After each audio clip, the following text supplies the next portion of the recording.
तो इस प्रश्न में आपसे पूछ रहे हैं अभी हाल ही में किस भारतीय स्टार्टअप को द अर्थ शॉट पुरस्कार 2022 के लिए चुना गया? तो आंसर होगा खेती। तो पर्यावरण में उनके योगदान के लिए हर साल 5 विजेताओं को यह अर्थ शॉट पुरस्कार दिया जाता है। पहली बार इसको 2021 में दिया गया था, यानी कि आप कह सकते हो इस बार ये इसका दूसरा संस्करण है। इस बार भी 5 नए स्टार्टअप्स को दिया गया है, जिनमें से एक भारतीय स्टार्टअप भी है, उसी का नाम है खेती। ये स्टार्टअप छोटे खेतों को जलवायु परिवर्तन के प्रभाव से बचाने के लिए green house in a box तकनीक का उपयोग करता है। यह हैदराबाद का स्टार्टअप है, तो ये आप याद रखना। अच्छा, 2021 में दिल्ली के जो विद्युत मोहन थे उनको ये पुरस्कार मिला था हवा को शुद्ध करने के लिए। और 2022 में खेती नाम के स्टार्टअप को मिला है ये पुरस्कार। और ये स्टार्टअप किसका है? कौशिक कप्पा गंतुलू का। अच्छा, इस पुरस्कार को देता कौन है? रॉयल फाउंडेशन और प्रिंस विलियम के द्वारा दिया जाता है। अच्छा, अर्थ से आपको याद आएगा वर्ल्ड अर्थ डे, विश्व पृथ्वी दिवस कब मनाते हैं? 22 अप्रैल को। और champions of the earth award 2022 अभी किसे मिला था? तो आंसर होगा पूर्णिमा बर्मन को मिला था। और खेती से आपको याद आएगा प्राकृतिक खेती को बढ़ावा देने के लिए अभी किसने जीवा कार्यक्रम शुरू किया था? तो आंसर होगा नाबार्ड ने। नाबार्ड की स्थापना होती है 12 जुलाई 1982 को। किसकी सिफारिश पे इसकी स्थापना होती है? शिवरमन समिति। और अगर आपसे पूछा जाए कि कार्बन तटस्थ खेती के तरीकों को पेश करने वाला पहला राज्य कौन सा बना? तो आंसर होगा केरल। चलो ये बताओ, व्हीटली गोल्ड अवार्ड 2022 किसे मिला था? ये हिम तेंदुए के संरक्षण के लिए मिला था चारुदत्त मिश्रा को। अब एक होमवर्क प्रश्न आपके लिए होगा, अभी रॉयल गोल्ड मेडल 2022 का सम्मान किसे मिला? बताओ आप दे आगे। चलिए फिर बताइए, अभी हाल ही में भारत की किस महिला खिलाड़ी को para badminton player of the year 2022 नामित किया गया? तो आंसर होगा मनीषा रामदास को। तो मनीषा रामदास ये तमिलनाडु के पैरा बैडमिंटन प्लेयर हैं, जिन्हें para badminton player of the year 2022 नामित किया गया है। और आपको याद है थॉमस कप, ये पुरुषों का बैडमिंटन टूर्नामेंट है, जिसको भी पहली बार भारत ने जीता है इंडोनेशिया को हरा करके। उबेर कप ये महिलाओं का बैडमिंटन टूर्नामेंट है, जिसको साउथ कोरिया ने जीता चाइना को हरा करके। इसी तरह से आपको याद होगा ऑल इंग्लैंड बैडमिंटन टूर्नामेंट, और इसमें मेन सिंगल टाइटल जीता था विक्टर एक्सेलसेन ने। ये डेनमार्क के प्लेयर हैं और इन्होंने किसको हराया था, यानी कि उप विजेता कौन रहे थे? लक्ष्य सेन। और वुमेन सिंगल जीता था अकाने यामागुची ने, ये जापान की है। वहीं अगर इंडिया ओपन बैडमिंटन टूर्नामेंट की बात करते हैं, जिसे आप जानते हो योनेक सनराइज इंडियन ओपन 2022 के नाम से, इसमें मेन सिंगल टाइटल जीता था लक्ष्य सेन ने। और इसी तरह से अभी आपको याद होगा अभी दिसंबर में एशियाई जूनियर बैडमिंटन चैंपियनशिप में पदक जीतने वाली पहली भारतीय अंडर 17 शटलर कौन बनी है? तो आंसर होगा उन्नति। और ये एशियाई जूनियर बैडमिंटन चैंपियनशिप का आयोजन कहाँ पे हुआ था? थाईलैंड में। और हमारी एक और बैडमिंटन प्लेयर है पीवी सिंधु, अभी उन्होंने सैयद मोदी बैडमिंटन टूर्नामेंट को जीता, जो कि लखनऊ में हुआ था। स्विस ओपन बैडमिंटन टूर्नामेंट, उसको भी इन्होंने जीता है। बाकी आप जानते हो बैडमिंटन वर्ल्ड फेडरेशन का हेडक्वार्टर ये कुआलालंपुर मलेशिया में है। और आपसे पूछे अगर कि फुटबॉलर ऑफ द ईयर में बात करें, तो men's footballer of the year चुने गए थे सुनील छेत्री, जबकि वुमेन्स में women's footballer of the year चुनी गई थी मनीषा कल्याण। ये दोनों मनीषाएं, देखो कंफ्यूज मत होना, मनीषा रामदास ये पैरा बैडमिंटन प्लेयर है और मनीषा कल्याण ये फुटबॉल प्लेयर है। अभी ICC women's cricketer of the year किससे चुना गया था? स्मृति मंधाना को। Hockey women's player of the year चुना गया था गुरजीत कौर को। और अभी BCC sports women of the year पूछेंगे तो मीराबाई चानू को चुना गया था, जो कि वेटलिफ्टर है। ध्यान रखना ये। बढ़ते आगे। चलिए फिर बताइए, हाल ही में टाइम मैगजीन ने किसे पर्सन ऑफ द ईयर चुना है? तो आंसर होगा व्लादिमीर ज़ेलेंस्की को। तो अमेरिकी मैगजीन है ये टाइम मैगजीन, इसने अभी यूक्रेन के राष्ट्रपति व्लादिमीर ज़ेलेंस्की को और इनके साथ साथ द स्पिरिट ऑफ यूक्रेन को साल 2022 का पर्सन ऑफ द ईयर घोषित किया है। यहाँ पे स्पिरिट ऑफ यूक्रेन ये यूक्रेन के सभी नागरिकों के लिए है। और ये अवार्ड उस व्यक्ति को दिया जाता है जिसने पिछले 12 महीने में वैश्विक घटनाओं पर सबसे अधिक प्रभाव डाला हो। अच्छा, अगर आपको याद हो तो टेस्ला के जो सीईओ हैं या दुनिया के सबसे जो अमीर व्यक्ति हैं एलन मस्क, वे 2021 में टाइम के पर्सन ऑफ द ईयर चुने गए थे। लेकिन यहाँ पे हम पर्सन ऑफ द ईयर 2022 की बात कर रहे हैं, तो कौन चुने गए? Vladimir Zelensky. अच्छा, अगर मैं आपसे पूछूं, क्या कभी किसी भारतीय को टाइम मैगजीन ने पर्सन ऑफ द ईयर चुना है? तो आंसर होगा यस, महात्मा गांधी जी को। और आप ये भी ध्यान रखना, वो एकमात्र भारतीय है जो पर्सन ऑफ द ईयर चुने गए टाइम मैगजीन के द्वारा। कब? 1930 में। वैसे इसकी शुरुआत कब होती है? 1927 से इसकी शुरुआत होती है। वैसे अभी ज़ेलेंस्की को आपको याद होगा जॉन एफ कैनेडी अवार्ड भी मिला था 2022 का, लिबर्टी मेडल 2022 का सम्मान भी मिला था और चर्चिल लीडरशिप अवार्ड भी मिला था। उसके अलावा अभी यूरोपियन यूनियन का प्रतिष्ठित सखारोव फ्रीडम प्राइज भी दिया गया था यूक्रेनी लोगों को। और आपको याद होगा यूक्रेन का एक संगठन है जिसका नाम है सेंटर फॉर सिविल लिबर्टीज, अभी इसे नोबेल पीस प्राइज मिला था। नोबेल पीस प्राइज याद है ना, 2022 का 3 जनों को मिला था। 3 जने नहीं थे, एक तो व्यक्ति था और 2 संगठन थे। व्यक्ति तो थे बेलारूस के जिनका नाम है एलेस ब्यालियात्स्की, एक रशिया का संगठन था मेमोरियल उसका नाम था, और एक यूक्रेन का संगठन था जिसका नाम था सेंटर फॉर सिविल लिबर्टीज। अच्छा, एक प्रश्न मैं आपसे पूछता हूं, अभी टाइम मैगजीन की the world greatest place of 2022 में किसे चुना गया था? एक भारतीय शहर था और एक राज्य था, बताओ। तो आंसर होगा केरल और अहमदाबाद को। और इसी साल टाइम 100 नेक्स्ट की सूची में शामिल एकमात्र भारतीय कौन थे? रिलायंस जियो के चेयरमैन आकाश अंबानी। ये नाम भी ध्यान रखना आप। बढ़ते आगे, चलिए बताइए, हाल ही में EAG पुरस्कार 2022 ये किस बैंक ने जीता है? तो आंसर होगा बैंक ऑफ बड़ौदा। तो सूची रशिया में आयोजित वित्तीय सुरक्षा के अंतर्राष्ट्रीय ओलंपियाड में EAG पुरस्कार मिला है बैंक ऑफ बड़ौदा को। ये आप याद रखना, बैंक ऑफ बड़ौदा की बात करते हैं। हेडक्वार्टर मिलेगा आपको वडोदरा, गुजरात में। इसके अध्यक्ष हैं हसमुख अधिया और MD CEO हैं संजीव चड्डा। टैगलाइन क्या होती है? India's international bank. अभी आपको याद होगा बंधन बैंक के ब्रांड एम्बेसडर बने थे कौन? Sourav Ganguly. Union Bank of India की अभी पहली महिला मैनेजिंग डायरेक्टर बनी थी A मणिमेखलाई।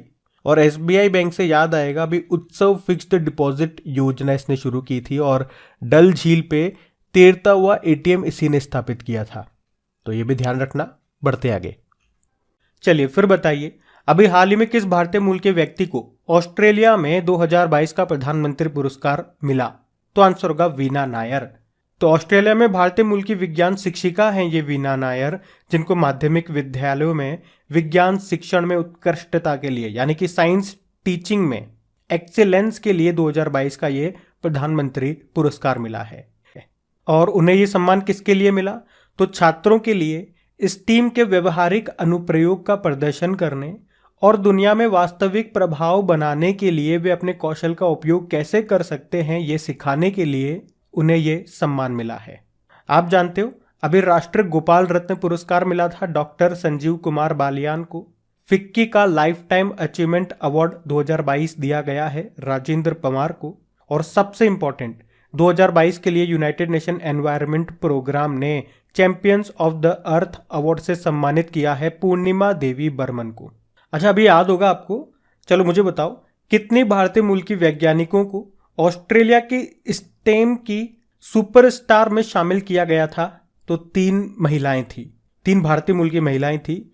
उनके नाम क्या हैं? नीलिमा कडियाला, डॉक्टर एना बाबू रामनी और डॉक्टर इंद्राणी मुखर्जी। तो ये ध्यान रखना।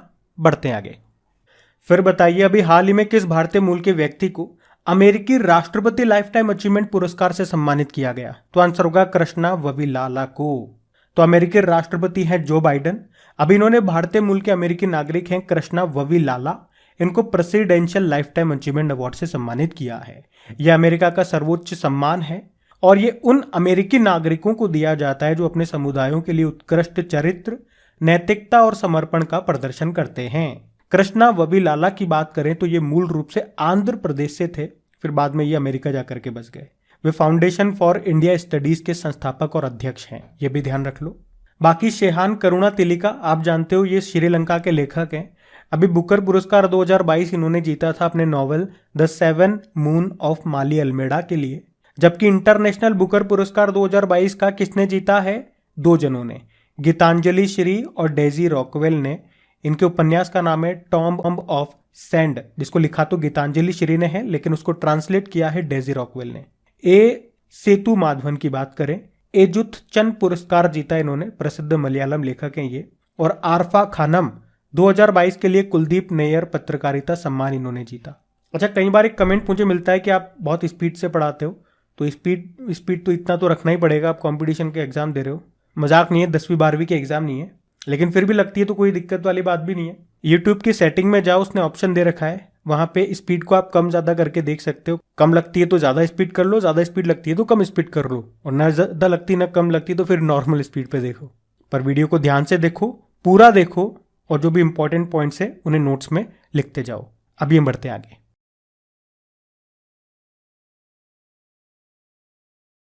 फिर बताइए, अभी हाल ही में किसे ओएनजीसी का अध्यक्ष नियुक्त किया गया? तो आंसर होगा अरुण कुमार सिंह को। तो अभी 7 दिसंबर 2022 को बीपीसीएल के पूर्व अध्यक्ष अरुण कुमार सिंह को ओएनजीसी के नए अध्यक्ष के रूप में नियुक्त किया गया है। ओएनजीसी यानी कि oil and natural gas company, स्थापना होती है 1956 में, नई दिल्ली में मुख्यालय है। ये एक महारत्न कंपनी है। अब महारत्न से आप पूछोगे कि बताओ अभी टोटल कितनी महारत्न कंपनियां हैं? तो अभी 12 हो चुकी है। 12वें नंबर की थी आरईसी। यहां पे आरईसी का मतलब क्या हो गया? Rural electrification corporation. और नवरत्न कंपनियां भी 12 है, जबकि मिनीरत्न 73 है। आप जानते हो अभी बॉम्बे स्टॉक एक्सचेंज के नए एमडी सीईओ बने हैं सुंदर रमन राममूर्ति। प्रसार भारती के सीईओ बने थे गौरव द्विवेदी। और ऑल इंडिया रबड़ इंडस्ट्रीज एसोसिएशन के अध्यक्ष बने रमेश केजरीवाल। ये नाम भी न्यूज में थे, याद रखना। बढ़ते आगे। तो इस प्रश्न में आपसे पूछ रहे हैं अभी हाल ही में नाबार्ड के नए अध्यक्ष कौन बन गए हैं? तो आंसर होगा केवी साजी। नाबार्ड का मतलब क्या होता है? National bank for agriculture and rural development, जिसकी स्थापना होती है 12 जुलाई 1982 को। और किस समिति की सिफारिश पे होती है? शिवरमन समिति। अभी इसके नए अध्यक्ष बन गए हैं ये केवी साजी, इनका नाम आपको याद रखना है। और नाबार्ड का उद्देश्य क्या है? ग्रामीण भारत में वित्तीय समावेशन को सशक्त करना। वित्तीय समावेशन यानी कि फाइनेंशियल इंक्लूजन। और नाबार्ड का मुख्यालय आपको मिलेगा मुंबई में। आपको याद होगा नाबार्ड ने प्राकृतिक खेती को बढ़ावा देने के लिए एक कार्यक्रम शुरू किया था। बता सकते हो उसका नाम क्या है? तो आंसर होगा जीवा कार्यक्रम। और नाबार्ड ने कहां पर माई पैड माई राइट प्रोग्राम को लॉन्च किया था? तो आंसर होगा लेह लद्दाख में। यह भी ध्यान रखना। बाकी प्रसार भारती के अभी नए सीईओ कौन बने थे? गौरव द्विवेदी। केवीआईसी के सीईओ बने थे विनीत कुमार। और फिक्की के अध्यक्ष बने थे सुब्रकांत पांडा। ये सभी इंपॉर्टेंट नाम हैं, इनको ध्यान रखना। बढ़ते आगे। फिर बताइए, अभी हाल ही में पेरू देश की पहली महिला राष्ट्रपति कौन बन गई हैं? तो आंसर होगा डीना बोलुआर्टे। तो पेरू कांग्रेस ने राष्ट्रपति जो अभी तक वहां पर थे कौन? पेड्रो कैस्टिलो, उनको महाभियोग यानी कि इम्पीचमेंट के जरिए उनको पद से हटा दिया। और उनके जगह जो वहां की उपराष्ट्रपति थी डीना बोलुआर्टे, उनको देश का अगला राष्ट्रपति बना दिया। और इस तरह से ये पेरू देश की पहली महिला राष्ट्रपति बन गई हैं। तो इनका नाम आपको याद रखना है। वैसे भारत में भी महाभियोग यानी कि इम्पीचमेंट की प्रोविजन है आर्टिकल 61 के तहत, पर अभी तक यहां पर ऐसा हुआ नहीं है। मतलब किसी राष्ट्रपति को महाभियोग के द्वारा हटाया गया हो, ऐसा भारत में तो नहीं हुआ अभी तक। पेरू देश कहां पर है? तो ये साउथ अमेरिका में आता है। अच्छा, साउथ अमेरिका में एक पर्वतमाला है, उसको क्या कहते हैं? क्या नाम है? एंडीज पर्वतमाला। और यहीं पे आपको अटाकामा मरुस्थल मिलेगा। और इसकी खास बात क्या है? ये दुनिया का सबसे शुष्कतम मरुस्थल है। पेरू की कैपिटल लीमा होती है, करेंसी होती है सोल। और अभी पहली महिला राष्ट्रपति बन गई है डीना बोलुआर्टे। और यहां पे आपको टिटिका का झील भी मिलेगी, पेरू और बोलीविया की सीमा पर। और इसकी खास बात क्या है? ये दुनिया की सबसे ऊंची नौगम्य झील है। और अगर करंट अफेयर्स का ही प्रश्न पूछूं तो बताओ किसे पेरू सरकार के द्वारा सर्वोच्च राजनयिक पुरस्कार से सम्मानित किया गया? तो आंसर होगा अर्देशिर बीके दुबाश को। आपको याद है अभी नताशा मूसर का नाम न्यूज में था, स्लोवेनिया की पहली महिला प्रेसिडेंट बनी थी। जॉर्जिया मेलोनी की बात करेंगे तो इटली की पहली महिला प्रधानमंत्री बनी थी। और कैटलिन नोवाक की बात करेंगे तो हंगरी की पहली महिला प्रेसिडेंट बनी थी। तो ये नाम भी याद रखना। बढ़ते आगे। तो इस प्रश्न में आपसे पूछ रहे हैं हाल ही में table tennis federation of India की पहली बार महिला अध्यक्ष कौन बनी है? तो आंसर होगा मेघना अहलावत। मेघना Ahlawat table tennis federation of India की पहली बार महिला अध्यक्ष बनी है, इसीलिए यह प्रश्न इंपॉर्टेंट है। इनके अलावा जो कमलेश मेहता है ये महासचिव चुने गए हैं। अच्छा, मेघना अहलावत कौन है? हरियाणा के जो उप मुख्यमंत्री है ना, डेप्यूटी सीएम है ना, दुष्यंत चौटाला, उनकी ये वाइफ है, पत्नी है।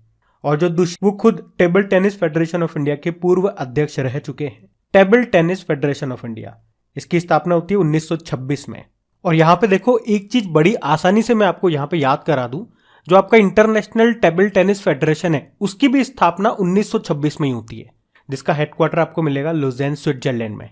और अभी टेबल टेनिस के एक खिलाड़ी का नाम तो मोस्ट इंपॉर्टेंट है और लिख के ले लो, ये प्रश्न आपके एग्जाम में पूछा जाएगा। हम बात कर रहे हैं अचंता शरत कमल की। टेबल टेनिस प्लेयर हैं, तमिलनाडु से ये बिलोंग करते हैं। क्यों इंपॉर्टेंट है? क्योंकि इस साल का मेजर ध्यानचंद खेल रत्न पुरस्कार इन्हीं को मिला है। उसके अलावा ये इंटरनेशनल टेबल टेनिस फेडरेशन के एथलीट आयोग के लिए चुने जाने वाले भारत के पहले खिलाड़ी भी बने हैं। अचंता शरत कमल इनका नाम है। और एक मणिका बत्रा का नाम भी याद रखना, आपसे ये प्रश्न पूछा जा सकता है, क्वेश्चन दे देंगे मणिका बत्रा का बताओ संबंध किस खेल से, तो आंसर कर देना टेबल टेनिस। क्योंकि अभी एशियाई कप टेबल टेनिस में पदक जीतने वाली ये पहली भारतीय महिला खिलाड़ी बनी थी, ब्रोंज जीता था इन्होंने। बाकी देखो, आप जानते हो ऑस्ट्रेलिया की पूर्व क्रिकेटर है Lisa Sthalekar, Federation of International Cricketers Association की ये पहली महिला अध्यक्ष बनी है। पीटी उषा, ये तो आपने पढ़ा होगा अभी, भारतीय ओलंपिक संघ की पहली महिला अध्यक्ष बनी है ये। और नल्ला थंबी कलाई सेल्वी, तो नाम थोड़ा पुराना है लेकिन इंपॉर्टेंट है, CSIR की पहली महिला महानिदेशक ये बनी थी।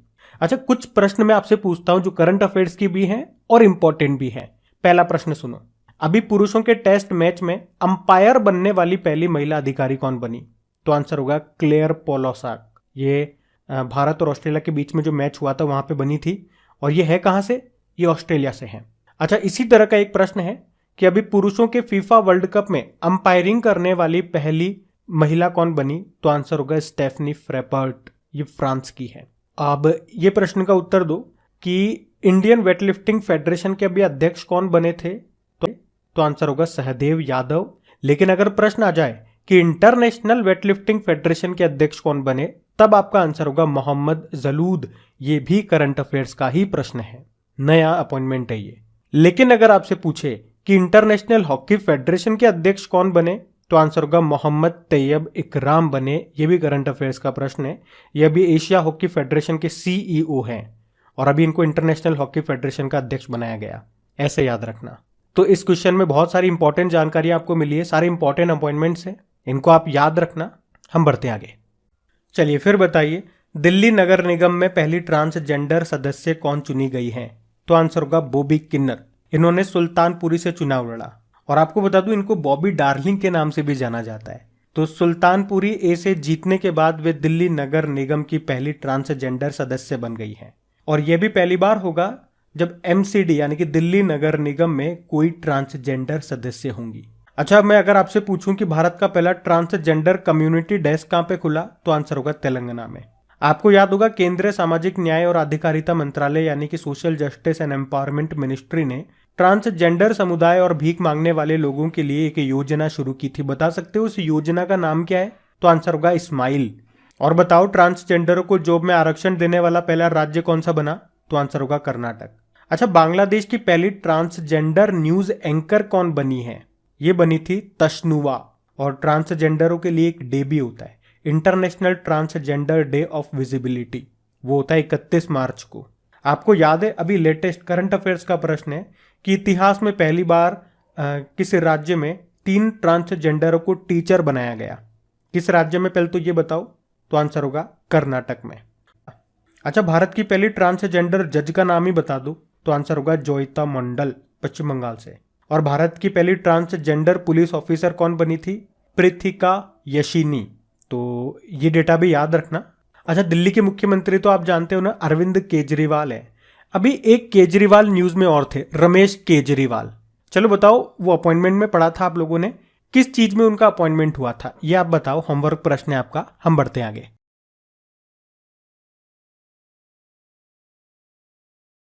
चलिए फिर बताइए, हाल ही में अंतर्राष्ट्रीय नागरिक उड्डयन दिवस कब मनाया गया? तो आंसर होगा 7 दिसंबर को। तो हर साल 7 दिसंबर को अंतर्राष्ट्रीय नागरिक उड्डयन दिवस के रूप में मनाया जाता है। अच्छा, 7 दिसंबर को ही क्यों मनाते हैं? तो 7 दिसंबर 1944 को शिकागो सम्मेलन में अंतर्राष्ट्रीय नागरिक उड्डयन संगठन की स्थापना का निर्णय लिया गया था और फिर बाद में 1996 में संयुक्त राष्ट्र महासभा ने इस दिन को अंतर्राष्ट्रीय नागरिक उड्डयन दिवस के रूप में मनाने की घोषणा की थी। वैसे इस बार की थीम क्या है? वैश्विक विमानन विकास के लिए नवाचार को आगे बढ़ाना, यानी कि advancing innovation for global aviation development. अब फिर ये बताओ, अंतर्राष्ट्रीय नागरिक उड्डयन संगठन यानी कि इंटरनेशनल सिविल एविएशन ऑर्गेनाइजेशन का हेडक्वार्टर कहां पर है? मॉन्ट्रियल, कनाडा में है। अभी आपको याद होगा ग्लोबल एविएशन सेफ्टी रैंकिंग 2022 के बारे में हमने पढ़ा था, वैश्विक विमानन सुरक्षा रैंकिंग के बारे में, जिसमें भारत 48 नंबर पे था और टॉप पे सिंगापुर था। और अभी डीजी यात्रा सेवा को कहां पे शुरू किया गया? दिल्ली, बंगलुरु और वाराणसी एयरपोर्ट पर शुरू किया गया। क्या है ये? फेस रिकॉग्निशन के जरिए अब आपको एंट्री मिलेगी, बोर्डिंग पास की जरूरत नहीं है, मतलब आपका चेहरा ही आपका बोर्डिंग पास है। आपको याद है सोलर एविएशन फ्यूल का इस्तेमाल करने वाली पहली एयरलाइन यह है स्विस इंटरनेशनल एयरलाइन, और विस्तारा एयरलाइन मर्ज हो जाएगी, मिल जाएगी एयर इंडिया में। कब तक? 2024 तक। वैसे सरकार ने 200 नए हवाई अड्डे बनाने का टारगेट रखा है। कब तक? 2025 तक। देश का पहला कार्बन न्यूट्रल हवाई अड्डा ये कौन सा बना? लेह हवाई अड्डा। और जो दिल्ली एयरपोर्ट है ये पूरी तरह से हाइड्रो और सोलर एनर्जी से संचालित होने वाला पहला एयरपोर्ट बना था, जबकि पूरी तरह से सोलर एनर्जी पर चलने वाला दुनिया का पहला एयरपोर्ट कौन सा बना? Cochin international airport. चलिए फिर बताइए, अभी हाल ही में सशस्त्र सेना झंडा दिवस कब मनाया गया? तो आंसर होगा 7 दिसंबर को। तो सशस्त्र सेना झंडा दिवस ये हर साल 7 दिसंबर को शहीदों और मातृभूमि की रक्षा करने वाले सशस्त्र बलों के जवानों को सम्मानित करने के लिए मनाया जाता है और इसे सशस्त्र बलों के कर्मियों के कल्याण के लिए लोगों से धन इकट्ठा करने के लिए भी मनाया जाता है। कब से मना रहे? 1949 से। अच्छा, झंडे की बात है तो हमारा जो राष्ट्रीय ध्वज है उसका निर्माण किसने किया था? वो किसने बनाया था? पिंगले वेंकैया ने। और इसे कब अपनाया गया था? 22 जुलाई 1947 को। वैसे आप जानते हो हमारे एयर चीफ मार्शल कौन है? विवेक राम चौधरी हैं। और एयरफोर्स डे हम मनाते हैं 8 अक्टूबर को। उसी तरह से नौसेना दिवस अभी आपने 4 दिसंबर को मनाया और नौसेना प्रमुख कौन है? हमारे आर हरि कुमार है। थल सेना दिवस 15 जनवरी को मनाते हैं और हमारे आर्मी चीफ है मनोज पांडे। और अभी हमारे दूसरे नंबर के चीफ ऑफ डिफेंस स्टाफ कौन बने थे? अनिल चौहान बने थे। यह भी प्रश्न एसएससी में भी पूछा गया था और आपको याद होगा ये प्रश्न हमने कई बार रिपीट किया है। जब भी ये प्रश्न पूछता हूं मैं आपसे तो 2-3 प्रश्न एक साथ पूछता हूं। एक तो इनका नाम, और एक नेशनल स्टॉक एक्सचेंज के अध्यक्ष अभी नए बने वो भी चौहान है, और अभी किस राज्य के गवर्नर हैं जिनका सरनेम भी चौहान है। इस तरह का प्रश्न मैं आपसे कई बार पूछता हूं ना, तो अब तो ये आपको याद होना चाहिए। इनसे पहले मतलब पहले नंबर के हमारे चीफ ऑफ डिफेंस स्टाफ कौन थे? बिपिन रावत थे। अभी 2022 में पद्म भूषण उनको मिला है। चलिए फिर बताइए, भारत 6 दिसंबर को किस देश के साथ मैत्री दिवस के रूप में मनाता है? तो आंसर होगा बांग्लादेश। आपको याद होगा 1971 में भारत पाकिस्तान के बीच में युद्ध होता है बांग्लादेश को आजाद करवाने के लिए, और 16 दिसंबर 1971 को बांग्लादेश आजाद हो गया। और इससे 10 दिन पहले ही यानी कि 6 दिसंबर 1971 को ही भारत ने बांग्लादेश को मान्यता दे दी थी। इसीलिए 6 दिसंबर को भारत और बांग्लादेश के बीच में मैत्री।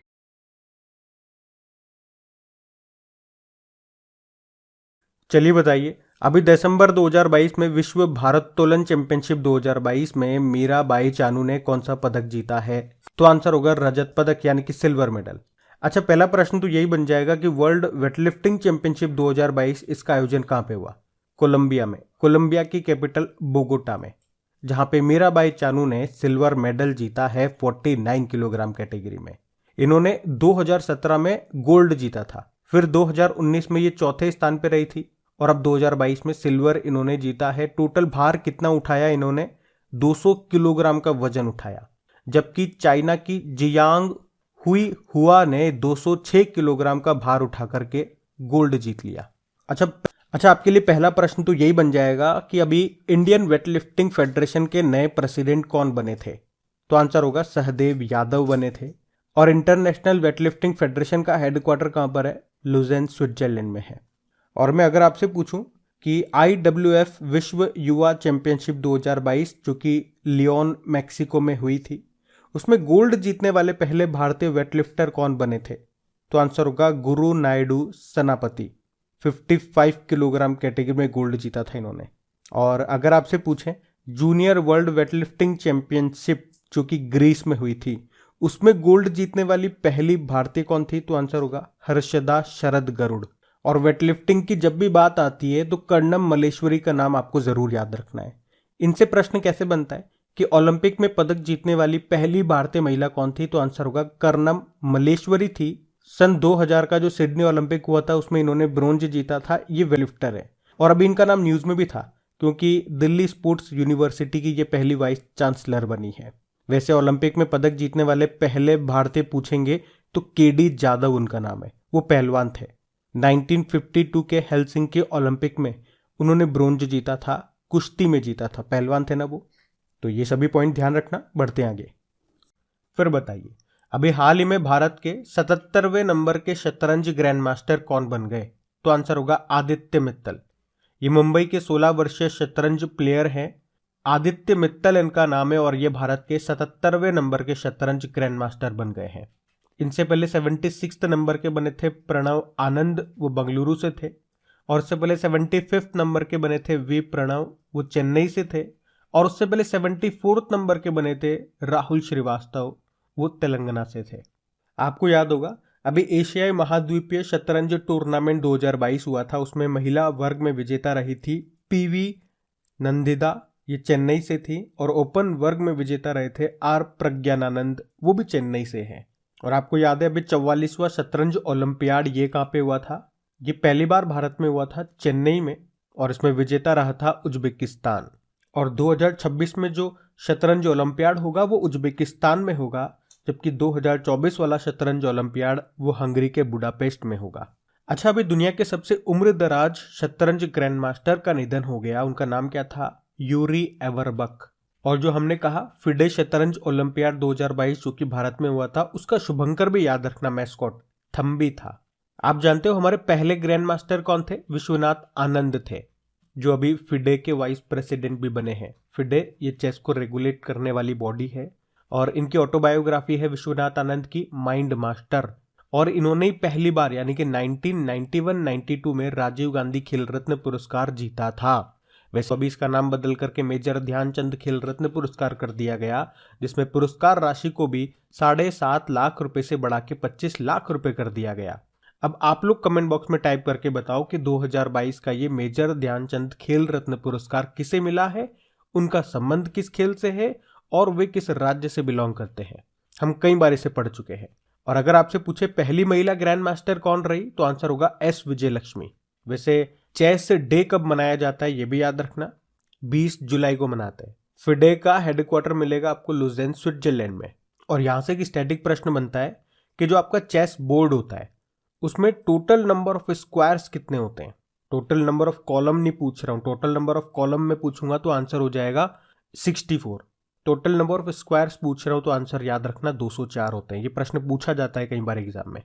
और अगर आपसे पूछे भारत में पहली बार चेस एकेडमी कहां पे खुलेगी, तो आंसर होगा भुवनेश्वर में। ये करंट का प्रश्न है, इसको भी ध्यान रखना। बढ़ते आगे।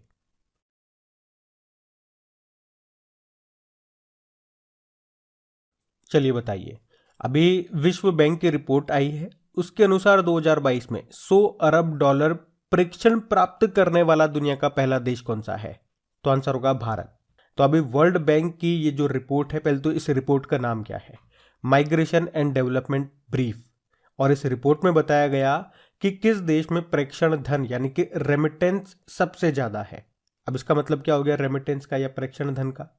तो किसी एक देश के जो लोग हैं, जो जनता है, वो दूसरे देशों में जाकर कमाई करती है, नौकरी करती है, वहां से जो पैसा कमाती है वो अपने घर वालों को, अपने रिश्तेदारों को, मतलब अपने देश में भेजती है। तो विदेशों से जो पैसा अपने देश में भेजा गया वही रेमिटेंस कहलाता है। और इस मामले में भारत टॉप पर है। आप ऐसे देखो कि 2021 में जितना रेमिटेंस भारत में आया था, अभी 2022 में उससे 12% ज्यादा आया है। और कितना आया है? तो 100 बिलियन डॉलर। और 100 बिलियन या 100 अरब डॉलर प्रेक्षण प्राप्त करने वाला भारत पहला देश बन गया है। और सबसे ज्यादा रेमिटेंस कहाँ से आता है? अमेरिका से। अच्छा, रेमिटेंस की बात हो रही है तो एक डे मुझे याद आ रहा है, international day of family remittance, अंतरराष्ट्रीय परिवार प्रेषण दिवस। बता सकते हो ये दिन हम कब मनाते हैं? तो आंसर होगा 16 जून को। देखो, वर्ल्ड बैंक की बात करें अगर तो इसकी स्थापना होती है 1944 में। इसका हेडक्वार्टर वॉशिंगटन डीसी में है और इसके अध्यक्ष है डेविड मालपास। अच्छा, ये प्रश्न कई बार पूछा जाता है कि ट्विंस सिस्टर किसे कहा जाता है? तो आईएमएफ और वर्ल्ड बैंक को, क्योंकि इनकी स्थापना हुई थी ब्रेटन वुड्स सम्मेलन में 1944 में अमेरिका में, इसीलिए इनको ऐसा कहा जाता है। और इन दोनों का हेडक्वार्टर वॉशिंगटन डीसी में है। आपको याद है अभी वर्ल्ड बैंक के मुख्य अर्थशास्त्री बने थे कौन? इंदरजीत। और वर्ल्ड बैंक ने अभी दुनिया का पहला वन्यजीव संरक्षण बॉन्ड यानी कि वाइल्ड लाइफ कंजर्वेशन बॉन्ड को भी जारी किया था। और वर्ल्ड बैंक ने कौन सी रिपोर्ट को जारी करना बंद कर दिया? Ease of doing business report को। इसके अलावा ये वर्ल्ड डेवलपमेंट रिपोर्ट जारी करता है, ग्लोबल इकोनॉमिक प्रोस्पेक्ट्स रिपोर्ट जारी करता है, ये रेमिटेंस रिपोर्ट इसने जारी की है, ईज ऑफ लिविंग इंडेक्स जारी करता है, यूनिवर्सल हेल्थ कवरेज इंडेक्स जारी करता है। तो ये कुछ इंपॉर्टेंट इंडेक्सेस है जिनको वर्ल्ड बैंक जारी करता है, ये आप ध्यान रखना। और कौन सा इंडेक्स इसने बंद कर दिया जारी करना वो जरूर याद रखना। अभी हम बढ़ते आगे। चलिए फिर बताइए, फीफा वर्ल्ड कप ट्रॉफी का अनावरण करने वाली पहली अभिनेत्री कौन बन गई है? तो आंसर होगा दीपिका पादुकोण। तो दीपिका पादुकोण अभी इन्होंने फीफा वर्ल्ड कप का अनावरण किया है और इस तरह का सम्मान पाने वाली वो पहली एक्ट्रेस बन गई है। आपको याद होगा जरूर, कुछ समय पहले दीपिका पादुकोण ने कांस फिल्म फेस्टिवल में जूरी सदस्य के रूप में भारत का प्रतिनिधित्व किया था। अच्छा, फीफा वर्ल्ड कप की बात करते हैं। अभी 2022 में ये इसका कौन सा संस्करण है? पहला प्रश्न तो यही बन जाएगा। 22वां संस्करण है। और अभी आपको याद होगा 2022 में कॉमनवेल्थ गेम्स हुए थे, वो भी उसका 22वां संस्करण था जिसमें भारत ने 22 गोल्ड जीते थे। अभी 20 नवंबर को ये शुरू हुआ था फीफा वर्ल्ड कप। कहाँ पे? कतर, दोहा में। और कतर में भी कहाँ पे? अल बायट स्टेडियम में, जिसका मैस्कॉट यानी कि शुभंकर क्या है? लाइब।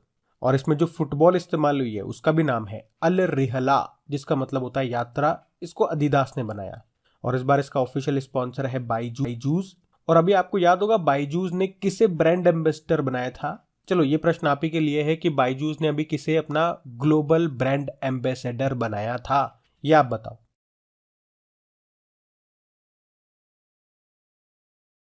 चलिए बताइए, हाल ही में फोर्ब्स ने एशिया की परमार्थ करने वाले नायकों की सूची जारी की है। इसमें कितने भारतीयों को शामिल किया गया? परमार्थ करने वाले यानी कि दानवीरों की। तो आंसर होगा 3 को। तो फोर्ब्स ने एशिया में सबसे बड़े दानवीरों की अभी सूची जारी की है, ऐसे ध्यान रखो। इसमें 3 भारतीय शामिल हैं। कौन कौन है वो 3 भारतीय? गौतम अडानी, जो कि दुनिया के दूसरे सबसे अमीर व्यक्ति है। इन्होंने 60,000 करोड़ रुपए दान किए हैं। स्वास्थ्य में और शिक्षा के क्षेत्र में इन्होंने दान किया है। दूसरे भारतीय है शिव नादर, जो कि HCL के फाउंडर हैं। और तीसरे नंबर पे है हैप्पीएस्ट माइंड के अशोक सूता। ये 3 भारतीय हैं इसमें। अच्छा, एक प्रश्न मैं यहां से जरूर आपसे पूछूंगा, बताओ सदी के शीर्ष परोपकारी लोगों की पहली सूची आई थी, उसमें टॉप पर कौन थे? तो आंसर होगा जमशेदजी टाटा, टाटा समूह के संस्थापक। उन्होंने कितना दान किया? 102.4 बिलियन डॉलर दान के साथ वो इस लिस्ट में टॉप पर थे। तो ध्यान रखना उनका नाम भी। बढ़ते आगे। चलिए बताइए, फोर्ब्स की विश्व की 100 सबसे शक्तिशाली महिलाओं की सूची में कितनी भारतीय महिलाओं को शामिल किया गया? तो आंसर होगा 6 को। तो अभी फोर्ब्स ने दुनिया की 100 सबसे शक्तिशाली महिलाओं की लिस्ट जारी कर दी है और इस लिस्ट में पहले बात कर लेते हैं टॉप पे कौन है। टॉप 3 में आपको बताता हूं। तो यूरोपीय आयोग की अध्यक्ष हैं उर्सुला वॉन डेर लेयन, वो टॉप पर हैं। दूसरे स्थान पर यूरोपियन सेंट्रल बैंक की जो अध्यक्ष हैं क्रिस्टीन लेगार्डे हैं। तीसरे नंबर पर अमेरिकी उपराष्ट्रपति हैं, जो भारतीय मूल की आप कहते हो, कमला हैरिस है। अब इस लिस्ट में हम बात करते हैं कितनी भारतीय महिलाएं हैं, तो 6 हैं। और इन 6 में भी टॉप पे है निर्मला सीतारमण, जो हमारी फाइनेंस मिनिस्टर है, 36 नंबर पे है। और वे लगातार 5वीं बार इस लिस्ट में शामिल हुई हैं, इसलिए इनका नाम ज्यादा इंपॉर्टेंट है। बाकी और भी जो भारतीय मूल की है महिलाएं, उनके नाम भी देख लो। एक सेबी की जो पहली महिला अध्यक्ष बनी थी माधवीपुरी बुच, वो भी है। SAIL steel authority of India limited की अध्यक्ष हैं सोमा मंडल, वो भी हैं। बायोकॉन के अध्यक्ष हैं किरण मजूमदार शो, वो भी हैं। नायका की CEO फाल्गुनी नायर भी है और HCL की चेयरपर्सन रोशनी नादर मल्होत्रा भी है। और आपको याद आएगा अभी फोर्ब्स ने एशियन की परमार्थ यानी कि दानवीरों की जो सूची जारी की थी, उसमें 3 भारतीय शामिल थे। कौन कौन? गौतम अडानी, शिव नादर और अशोक सूता। वो भी ध्यान रखना।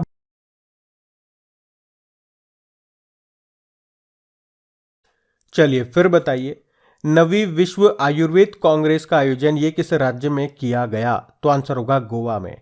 तो विश्व आयुर्वेद कांग्रेस का ये नवा संस्करण था जिसका आयोजन कहाँ पे हुआ? गोवा में हुआ। गोवा की कैपिटल पणजी में।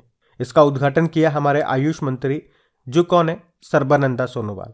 अच्छा, आयुष की बात करते हैं तो आयुष का क्या मतलब हो गया? देखो, ए मतलब हो गया आयुर्वेद, वाई मतलब हो गया योग, यू से हो गया यूनानी और नेचुरोपैथी, एस से हो गया सिद्धा, एच से हो गया होम्योपैथी। तो आयुष के अंदर ये सब आते हैं। ये मैं आपको क्यों बता रहा हूं?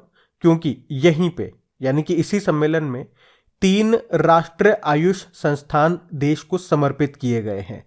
अब कौन कौन से वो आयुष संस्थान हैं? एक आयुर्वेद से रिलेटेड है, एक यूनानी से रिलेटेड है, एक होम्योपैथी से रिलेटेड है। यानी कि राष्ट्रीय आयुर्वेद संस्थान ये कहां पे? ये गोवा में।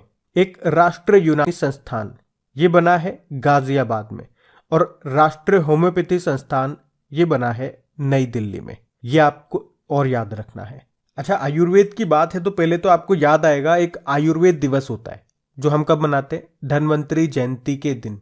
और इस बार हमने ये मनाया है 23 अक्टूबर को। और इसकी थीम क्या थी? हर दिन हर घर आयुर्वेद। और आप जानते हो वर्ल्ड हेल्थ ऑर्गेनाइजेशन ने global centre for traditional medicine इसकी स्थापना कहां पे की है? जामनगर में। और अगर पूछूं अभी यूके संसद के द्वारा आयुर्वेद रत्न पुरस्कार से किसे सम्मानित किया गया? तनुजा नेसारी को। और अभी अक्टूबर की बात है, हमारे जो आयुष मंत्री हैं सर्बानंदा सोनोवाल, उन्होंने बताओ कहां पे आयुष उत्सव का आयोजन किया था? कश्मीर आंसर होगा। वैसे बात यहां पे गोवा की है तो ये रहा मैप में गोवा। देखो, गोवा की कैपिटल पणजी है, और पणजी किस नदी के किनारे स्थित है? मांडोवी नदी के किनारे। मुख्यमंत्री कौन है? प्रमोद सावंत है। अभी आपको याद होगा भारत और अमेरिका के बीच में संगम अभ्यास, नौसैनिक अभ्यास हुआ था गोवा में ही। अभी नवंबर में 53वां International Film Festival of India का आयोजन हुआ था गोवा में ही। और इसमें सबसे इंपॉर्टेंट याद रखना कि सत्यजीत रे लाइफ टाइम अचीवमेंट अवार्ड ये किसे मिला है? कार्लोस सोरा को मिला है। ये स्पेनिश फिल्म निर्देशक हैं। और अगले साल 37 नंबर के जो नेशनल गेम्स होंगे ये गोवा में होंगे। अभी 36 नंबर के ये हुए थे गुजरात में, जिसमें पहले स्थान पे सर्विसेज था, दूसरे नंबर पे महाराष्ट्र था। और उच्च शिक्षा में यानी कि हाई एजुकेशन में 100% न्यू एजुकेशन पॉलिसी को लागू करने वाला आपका पहला राज्य गोवा है। लेकिन अगर आपसे पूछे प्री प्राइमरी लेवल पर न्यू एजुकेशन पॉलिसी को लागू करने वाला पहला राज्य कौन सा है, तो आंसर होगा उत्तराखंड है। और यूनिफॉर्म सिविल कोड यानी कि समान सिविल संहिता एकमात्र ये गोवा में ही लागू है। हर घर के लिए ओडीएफ और बिजली हासिल करने वाला राज्य आपका गोवा है। देश का पहला रेबीज मुक्त राज्य ये भी गोवा है। अच्छा, आप तो ये बताओ, गोवा को पुर्तगाल से मुक्त कराने के लिए कौन सा ऑपरेशन चलाया गया था? ऑपरेशन विजय 1961 में। और गोवा का स्थापना दिवस होता है 30 मई को। गोवा मुक्ति दिवस, गोवा लिबरेशन डे मनाया जाता है 19 दिसंबर को। और एक गोवा क्रांति दिवस भी होता है 18 जून को मनाते हैं। तो ये सारे पॉइंट्स याद रखना। बढ़ते आगे। चलिए बताइए, अभी हाल ही में किस शहर में भारत के पहले ड्रोन कौशल प्रशिक्षण सम्मेलन का उद्घाटन किया गया? तो आंसर होगा चेन्नई में। तो हमारे सूचना व प्रसारण व खेल मंत्री हैं अनुराग ठाकुर। अभी उन्होंने चेन्नई में भारत के पहले ड्रोन कौशल प्रशिक्षण सम्मेलन का उद्घाटन किया है। उन्होंने चेन्नई में गरुड़ एरोस्पेस की विनिर्माण इकाई में 1000 ड्रोन सेंटर ऑफ एक्सीलेंस का भी शुभारंभ किया। और गरुड़ एरोस्पेस की ड्रोन यात्रा ऑपरेशन 777 को भी हरी झंडी दिखाई है। इस ऑपरेशन 777 का उद्देश्य क्या है? भारत के 777 जिलों में ड्रोन की प्रभावशीलता को प्रदर्शित करना। गरुड़ एरोस्पेस ये चेन्नई में स्थित एक ड्रोन स्टार्टअप है, जिसके आपको याद होगा ब्रांड एम्बेसडर बने थे महेंद्र सिंह धोनी। और आपको याद भी होगा गरुड़ स्पेस ये कहां पे अपना पहला एरोस्पेस प्लांट स्थापित करेगा? मलेशिया में। चलो आप तो ये बताओ, ड्रोन नीति को मंजूरी देने वाला पहला राज्य कौन सा बना? आंसर होगा हिमाचल प्रदेश। आपको याद है मेडिसिन फ्रॉम स्काई प्रोजेक्ट को किस राज्य में शुरू किया गया था? तेलंगाना में। और अभी भारत का सबसे बड़ा ड्रोन महोत्सव का आयोजन कहां पे हुआ था? नई दिल्ली में, जिसका उद्घाटन खुद प्रधानमंत्री नरेंद्र मोदी ने किया था। और स्वास्थ्य सेवा में ड्रोन लॉन्च करने वाला पहला भारतीय राज्य ये आपका उत्तराखंड है। अच्छा, किस देश ने ड्रोन के आयात इंपोर्ट पर प्रतिबंध लगा दिया था? भारत ने। जबकि नागरिक हवाई क्षेत्र में ड्रोन को अनुमति देने वाला पहला देश कौन सा बना था? इजराइल बना था। और प्रधानमंत्री जी ने भारत में खेतों में कीटनाशकों का छिड़काव करने के लिए कितने किसान ड्रोन शुरू किए थे? तो आंसर होगा 100। अभी देश का पहला ड्रोन स्कूल कहाँ पे खोला गया? मध्य प्रदेश के ग्वालियर में। और मध्य प्रदेश के ग्वालियर में प्रदेश के पहले ड्रोन मेले का भी आयोजन किया गया था। चलो बताओ, भारत की पहली ड्रोन फॉरेंसिक लैब ये कहाँ पे स्थापित की गई? केरल में। और इंद्रजाल क्या है? ये ड्रोन डिफेंस डोम सिस्टम है। किसने बनाया? ग्रीन रोबोटिक्स ने। ये हैदराबाद की कंपनी है। तो ये सब पॉइंट्स भी याद रखना। बढ़ते आगे। चलो बताओ, ऑक्सफोर्ड के द्वारा वर्ष 2022 के लिए किसे वर्ड ऑफ द ईयर चुना गया? तो आंसर होगा गॉबलिन मोड को। तो अभी ऑक्सफोर्ड ने वर्ष 2022 के लिए गॉबलिन मोड को वर्ड ऑफ द ईयर चुना है। और पहली बार इसे सार्वजनिक रूप से वोट करा के चुना गया है। इसका मतलब होता है कड़बोली, मतलब ऐसे लोग जो सामाजिक मानदंडों को या अपेक्षाओं को अस्वीकार करते हैं। और आपको याद होगा 2021 में ऑक्सफोर्ड ने किसे वर्ड ऑफ द ईयर चुना था? वैक्स को। जबकि children word of the year चुना था एंजाइटी को। अभी 2022 की बात करें अगर, तो मेरियम वेबस्टर डिक्शनरी ने गैस लाइटिंग को वर्ड ऑफ द ईयर चुना। और कॉलिंस डिक्शनरी ने किसे चुना था? पैरामेक्राइसिस को। तो ये भी ध्यान रखना। बढ़ते आगे।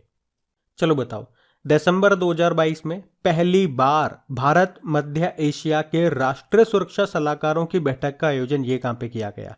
तो आंसर होगा नई दिल्ली में। तो अभी कब? 6 दिसंबर 2022 को नई दिल्ली में भारत और मध्य एशिया के बीच पहली बार राष्ट्रीय सुरक्षा सलाहकारों की बैठक का आयोजन किया गया। पहली बार किया गया तो इंपॉर्टेंट है। और इस बैठक की अध्यक्षता किसने की है? हमारे राष्ट्रीय सुरक्षा सलाहकार ने, जो कि है अजीत डोभाल। और इस बैठक में क्या कहा गया कि आतंकवाद को मिलने वाली वित्तीय सहायता फंडिंग को रोकना है, उस पर रोक लगनी चाहिए और हमारे बीच में संपर्क बेहतर होने चाहिए। अच्छा, मध्य एशियाई देश, मिड एशियन कंट्रीज कौन कौन सी हैं? कजाकिस्तान है, किर्गिस्तान है, ताजिकिस्तान है, उज्बेकिस्तान है और तुर्कमेनिस्तान है। और कजाकिस्तान आप जानते हो वर्ल्ड की सबसे बड़ी लैंडलॉक कंट्री कौन सी है? कजाकिस्तान है। और इसकी एक टेनिस प्लेयर आप जरूर याद रखना, उनका नाम है रेबेकिना। क्यों याद रखना? क्योंकि अभी विंबलडन ओपन, जो कि टेनिस टूर्नामेंट है 3 नंबर का, उसमें वुमेन सिंगल का टाइटल इन्होंने जीता था पहली बार। और आपको याद होगा अभी शंघाई कोऑपरेशन ऑर्गेनाइजेशन 2022 की अध्यक्षता ये किसके पास थे? उज्बेकिस्तान के पास। उज्बेकिस्तान के समरकंद में इसका आयोजन हुआ था। भारत और किर्गिस्तान के बीच में एक एक्सरसाइज होती है, बता सकते हो कौन सी? तो आंसर होगा खंजर एक्सरसाइज। उसी तरह से डस्टलिक एक्सरसाइज ये किसके बीच होती है? भारत और उज्बेकिस्तान के बीच में। और काजिंद एक्सरसाइज ये होती है भारत और कजाकिस्तान के बीच में। वैसे कजाकिस्तान की कैपिटल अस्ताना थी पहले, फिर नूर सुल्तान कर दी, फिर वापस बदल के अस्ताना कर दी। चलो आप ये बताओ, नरक का द्वार कहां पर है? यह है तुर्कमेनिस्तान में। तुर्कमेनिस्तान में है, काराकम डेजर्ट वहां पर है ये नरक का द्वार। अगर आपने इसको पहले नहीं सुना तो आपको बता दूं, कुछ नहीं है, गड्ढा है जिसमें 24 घंटे आग लगी रहती है, मीथेन गैस निकलती रहती है उसके कारण। और यह भी न्यूज में आया था जब वहां के जो प्रेसिडेंट थे उन्होंने कहा था कि हम इसे बंद कर देंगे। तो ध्यान रखना ये। बढ़ते आगे। चलो फिर बताओ, दिसंबर 2022 में बंगाल की खाड़ी में आने वाले चक्रवाती तूफान मंडोस का नामकरण किस देश ने किया? तो आंसर होगा यूनाइटेड अरब अमीरात। तो बंगाल की खाड़ी में मेंडोस नाम का चक्रवाती तूफान बना है, जो कि दक्षिण के 3 राज्यों में आंध्र प्रदेश, पुडुचेरी और तमिलनाडु से टकराएगा। और इसका नाम किस देश ने रखा है? यूनाइटेड अरब अमीरात ने। इसका मतलब क्या होता है? इसका मतलब होता है खजाना। तो आपको अगर मतलब पता है तो आप इसके आंसर तक वैसे भी पहुंच जाओगे। देखो, मेंडोस का मतलब क्या होता है, इतना सा ध्यान रख लो। इसका मतलब होता है खजाना। और खजाना किसके पास होता है? अमीर लोगों के पास होता है, बड़े आदमी, अमीर आदमी। तो ऐसे आप आंसर तक पहुंच जाओगे, यूनाइटेड अरब अमीरात। और 2022 का जो पहला चक्रवात था वो बंगाल की खाड़ी में उठा था, उसका नाम था असानी। असानी मतलब क्रोध। इसका नाम किसने रखा था? श्रीलंका ने। और 2021 के कुछ इंपॉर्टेंट तूफान आए थे, जैसे कि जवाद तूफान आया था, उसका नाम सऊदी अरब ने रखा था। यास नाम का तूफान आया था, उसका नाम ओमान ने रखा था। एक गुलाब आया था, पाकिस्तान ने नाम रखा था। तोकाते याद है आपको? म्यांमार ने उसका नाम रखा था। एक शाहीन आया था, शाहीन, उसका नाम कतर ने रखा था।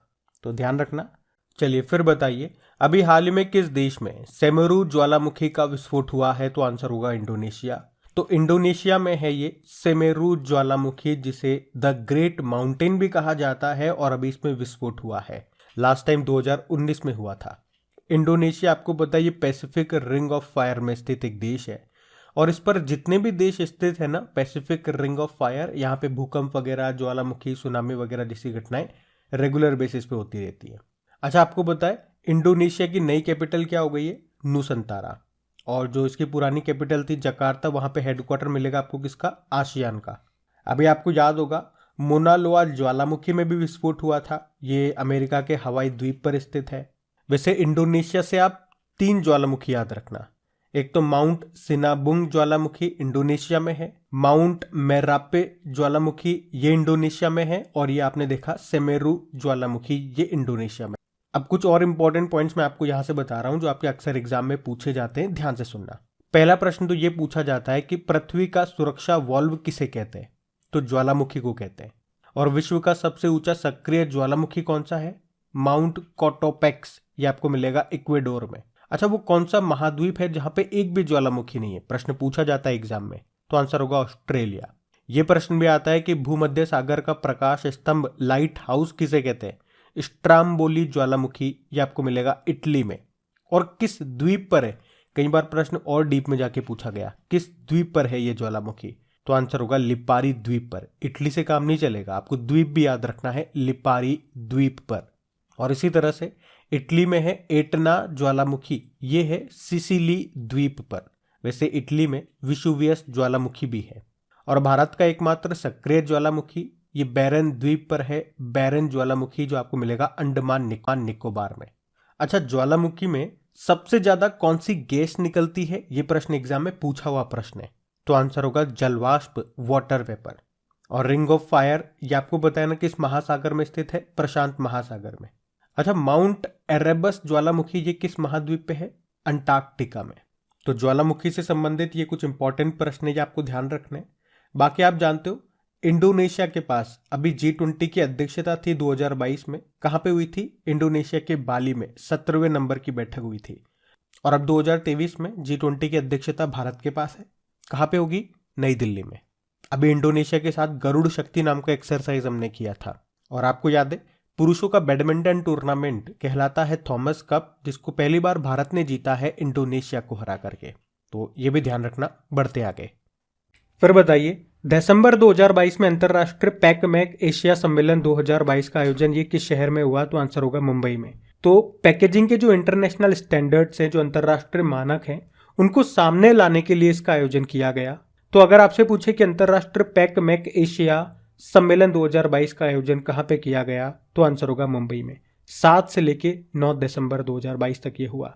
आपको याद होगा भारत के पहले अंतरराष्ट्रीय क्रूज सम्मेलन 2022 का आयोजन ये भी मुंबई में हुआ था। और अगले साल 2023 में अंतरराष्ट्रीय ओलंपिक समिति के सत्र की मेजबानी भी करेगा मुंबई। और अगले साल फरवरी में यानी कि 2023 में 14वें वर्ल्ड स्पाइस कांग्रेस का आयोजन भी होगा मुंबई में। अभी नवंबर 2022 में 21वें वर्ल्ड कांग्रेस ऑफ अकाउंटेंट्स की मेजबानी ये भारत ने की थी। और ये हुआ कहाँ पे था? मुंबई में हुआ था। आप जानते हो देश की पहली इलेक्ट्रिक डबल डेकर बस ये मुंबई में लॉन्च की गई थी। और इस बस का नाम रखा था स्विच EIV22। आप जानते हो भारत की तीसरी वंदे भारत एक्सप्रेस ट्रेन, जिसे आप ट्रेन 18 भी कहते हो, ये कहाँ से कहाँ चली? ये गांधीनगर और मुंबई के बीच में चली। चलो आपके लिए होमवर्क प्रश्न बनेगा, पहली वंदे भारत एक्सप्रेस कहाँ से कहाँ चली थी? आप जानते हो जो बुलेट ट्रेन होगी वो कहाँ से कहाँ चलेगी? मुंबई से अहमदाबाद चलेगी। और अभी इसका स्टेशन बनके तैयार हो रहा है सूरत में। अभी ट्रेन का कोई पता नहीं है, ट्रेन आई नहीं है। और अभी आपको याद हो तो यूनाइटेड नेशन ने मुंबई और हैदराबाद को 2021 tree city of the world के रूप में मान्यता दी है।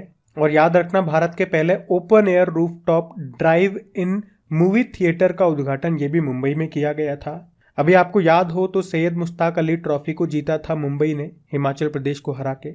और रणजी ट्रॉफी 2022 इसको मध्य प्रदेश ने जीता मुंबई को हरा करके। अभी भारत की पहली माइग्रेशन मॉनिटरिंग सिस्टम यानी कि प्रवासन निगरानी प्रणाली का उद्घाटन ये भी मुंबई में किया गया था। और आपको याद है मुंबई किस द्वीप पर स्थित है? सालसेट द्वीप पर स्थित है। किस नदी के मुहाने? उल्हास नदी। और इसके साथ में आपको 2 दर्रे मिलेंगे मुंबई के साथ। एक थालघाट दर्रा है जो कि मुंबई को नासिक से जोड़ता है, तो दूसरा है भोरघाट दर्रा जो कि मुंबई को पुणे से जोड़ता है। और एक और पॉइंट याद रखना कि 2050 तक शुद्ध शून्य कार्बन उत्सर्जन का लक्ष्य निर्धारित करने वाला पहला दक्षिण एशियाई शहर कौन सा बना? तो भी आंसर होगा मुंबई। और अगर आपसे पूछे कि भारत के पहले बायोगैस संचालित इलेक्ट्रिक व्हीकल चार्जिंग स्टेशन का उद्घाटन ये भी किया गया मुंबई में। और हाँ, अगर आप में से कोई इस वीडियो को फर्स्ट टाइम देख रहे हैं तो आपको बता दूं, इन सभी का क्विज बना करके अपलोड किया जाता है आपकी क्रेक एग्जामिनेशन पे। वहीं पे इनकी पीडीएफ भी आपको मिल जाएगी। उसका लिंक आपको कहाँ मिलेगा? नीचे डिस्क्रिप्शन बॉक्स में मिलेगा। बढ़ते हैं अभी आगे। चलिए बताइए फिर, 2 दिसंबर 2022 में यूनिवर्सल हेल्थ कवरेज डे 2022 समारोह का आयोजन ये किस शहर में किया गया? तो आंसर होगा वाराणसी में। तो केंद्रीय स्वास्थ्य और परिवार कल्याण मंत्रालय अभी इन्होंने उत्तर प्रदेश के वाराणसी में 10 और 11 दिसंबर 2022 को यूनिवर्सल हेल्थ कवरेज डे 2022 का आयोजन किया और इसकी थीम है build the world we want. और इस कार्यक्रम का उद्घाटन उत्तर प्रदेश की जो गवर्नर है आनंदीबेन पटेल उन्होंने किया है। अच्छा, यहाँ पे हेल्थ की बात हुई है तो आपको याद आएगा वर्ल्ड हेल्थ डे कब मनाया जाता है? 7 अप्रैल को। एक वर्ल्ड एनवायरमेंटल हेल्थ डे भी होता है जो 26 सितंबर को मनाते हैं। एक वर्ल्ड मेंटल हेल्थ डे भी होता है जो 10 अक्टूबर को मनाते हैं। और एक वर्ल्ड ओरल हेल्थ डे भी होता है जो 20 मार्च को मनाते हैं। आप ये बताओ कि 2023 में प्रवासी भारतीय दिवस ये हम कहाँ पे मनाएंगे या कहाँ पे इसका आयोजन होगा? वैसे ये प्रवासी भारतीय दिवस कब होता है? 9 जनवरी को इंदौर में आयोजन किया जाएगा इसका। और वाराणसी से आपको याद आएगा अभी नवंबर 2022 में वाराणसी में ही प्रधानमंत्री गति शक्ति मल्टी मॉडल जल मार्ग शिखर सम्मेलन का आयोजन हुआ था। और सार्वजनिक परिवहन के रूप में रोपवे सेवाओं का उपयोग करने वाला पहला भारतीय शहर वाराणसी है। और शंघाई कोऑपरेशन ऑर्गेनाइजेशन की पहली सांस्कृतिक व पर्यटन राजधानी ये वाराणसी ही बनी है।